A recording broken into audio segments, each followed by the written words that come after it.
Dans les rues désertes du Caire, les chars de l'armée sont partout. Les grands axes sont bloqués, les soldats quadrillent la ville.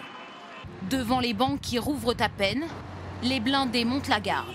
Ce matin encore, l'armée se préparait à de nouvelles manifestations du camp adverse. Elles n'ont finalement jamais eu lieu.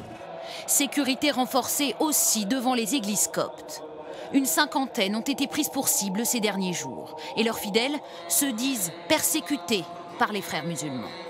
Dans le quartier où ils organisaient leur sit-in, j'étais constamment humiliée, juste parce que je suis chrétienne. Ils me disaient qu'il fallait nous éliminer, que nous ne méritions pas de vivre en Égypte.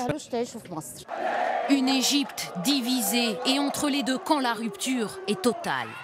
D'un côté, l'armée, 500 000 militaires, soutenus selon les spécialistes par près de 80% de la population. C'est le camp anti-Morsi, celui qui a poussé au départ le président légitimement élu un an auparavant.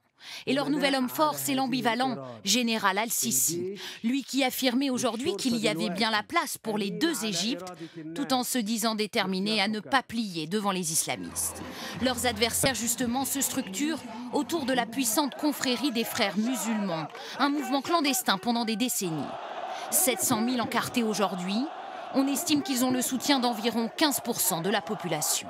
Un mouvement qui serait en passe de s'essouffler, lui qui appelait hier à des manifestations quotidiennes, les a déjà annulées pour des raisons de sécurité.